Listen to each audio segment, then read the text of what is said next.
Malam itu aku tidak tahu. Pelukan suamiku sebelum berangkat kerja adalah pelukan terakhirnya sebagai pria bebas. Setelah itu, semuanya runtuh. Dan aku memilih untuk tidak pergi. Namaku Ayu, usia 32 tahun, seorang ibu dari dua anak laki-laki yang masih duduk di bangku SD. Suamiku Reza, dulu sopir truk antar kota, tapi beberapa tahun terakhir banting setir menjadi pengepul barang elektronik bekas. Hidup kami jauh dari mewah, tapi cukup. Kami tinggal di rumah kontrakan kecil di pinggir Jakarta, saling menguatkan dengan cinta dan secangkir kopi di pagi hari. Reza bukan pria romantis, tapi selalu pulang tepat waktu. Ia penyayang anak-anak dan tak pernah meninggikan suara padaku. Namun, sejak pandemi, semua berubah. Orderan sepi, tagihan menumpuk, dan entah sejak kapan, Reza mulai sering pulang tengah malam atau bahkan pagi. Aku cuma cari tambahan. Yuk, bantu-bantu orang, angkut-angkut aja. Katanya, aku percaya. Mungkin terlalu cepat. Beberapa bulan kemudian, aku mulai mendengar desas-desus. Reza sering terlihat nongkrong dengan pria-pria yang dikenal sebagai penada. Lalu, malam-malamnya makin misterius. Suatu malam aku membuka tasnya dan menemukan uang segepok dalam plastik kresek hitam. Aku gemetar. Uang dari mana ini, Zah? Dia hanya menatapku datar. Jangan ikut campur, yo. Semua ini buat keluarga kita. Malam itu aku menangis, tapi aku tidak pergi. Hujan deras malam itu, anak-anak belum tidur. Reza belum pulang. Tiba-tiba suara ketukan keras di pintu mengguncang rumah kontrakan kami. Polisi. Reza Firmansyah ditangkap atas kasus pencurian besar dan penadah barang curian. Dunia runtuh, anak-anak menangis, aku diam membeku, seperti tertampar kenyataan yang sejak lama engkau kuakui. Setelah penangkapan itu, semua berubah. Ibu-ibu di sekitar rumah mulai menjauh. Pemilik kontrakan minta rumah dikosongkan. Anak-anakku dijauhi teman sekolahnya. Tapi yang paling menyakitkan adalah saat keluargaku sendiri berkata, "Udahlah Yu, ceraikan aja, masih muda kamu." Aku hanya menggeleng. Dia suamiku, ayah dari anak-anakku. Setiap minggu aku naik angkot, 2 kali ganti bus, hanya untuk sampai ke rutan tempat Reza ditahan. Aku bawakan makanan, kadang cuma tahu goreng dan nasi. Apa kamu masih percaya, Yu? Tanyanya suatu hari dari balik kaca besi. Aku gak percaya perbuatanmu, Zah, tapi aku percaya kamu masih bisa berubah. Dia menangis, aku juga. Sejak Reza di penjara, aku harus menanggalkan banyak hal. Rasa malu, gengsi, bahkan kebanggaan. Aku bekerja serabutan.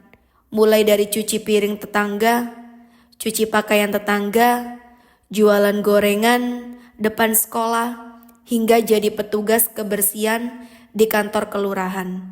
Demi makan, demi sewa kontrakan, demi 2 anakku yang selalu bertanya, "Bunda, ayah kapan pulang?" Setiap malam aku menyembunyikan tangis di balik suara keran dapur. Kalau anak-anak sudah tidur, aku duduk sendiri di lantai, memandangi dompet yang isinya tak seberapa. Kadang aku ingin menyerah, tapi di balik lelah itu ada satu hal yang tetap hidup, harapan. Aku terpaksa menggadaikan perhiasan kawin pemberian ibuku. Bahkan cincin nikah yang dulu disematkan Reza di hari pernikahan kami ikut dijual demi bayar sekolah anak. Gak malu Yu, suami kamu maling, masih juga bela-belain, kata salah satu tetangga saat aku jualan cilok keliling. Aku diam. Aku tahu jawabannya tidak akan mengubah apapun. Aku tidak membela Reza, aku membela cinta kami. Atau setidaknya sisa-sisa dari cinta itu. Suatu malam aku pulang membawa sisa dagangan. Ada surat di pintu, tulisan tangan Reza. Ayu, aku tidak pantas mendapatkan cinta sepertimu. Tapi aku janji, aku akan keluar bukan sebagai beban lagi. Aku akan jadi ayah yang bisa dibanggakan. Tunggu aku. Air mataku menetes di surat itu. Aku peluk surat itu seperti memeluk Reza. Dimas, anak sulungku, mulai berani berbicara. Bunda, kita kuat ya. Biar orang lain bilang apa, aku tetap sayang ayah. Aku tersenyum dan mengangguk sambil menahan tangis. Anak-anak kecil itu yang bahkan belum mengerti dunia justru mengajarkanku arti ketabahan. Tepat 4 tahun 1 bulan, Reza dibebaskan. Ia pulang dengan wajah lebih tirus, rambut dipotong pendek, tapi matanya masih sama, penuh rasa bersalah dan cinta. Aku membukakan pintu, ia menunduk, tak berani menatapku. Aku gak berharap dimaafkan. Aku cuma ingin mulai dari nol. Aku menggenggam tangannya, kita mulai dari 1, bukan 0. Karena ada aku dan ada kamu. Reza mulai bekerja sebagai tukang servis elektronik panggilan. Gaji kecil, tapi halal. Ia sering mengajak anak-anak ikut, mengenalkan mereka pada kerja keras dan tanggung jawab. Setiap kali orang menatap kami dengan sinis, aku hanya tersenyum karena aku tahu keluarga kami sedang dalam proses sembuh. Suatu malam Reza memelukku dari belakang. Tangannya gemetar. Kalau waktu bisa diputar, aku lebih pilih lapar daripada harus bikin kamu malu. Aku menoleh, memeluknya balik.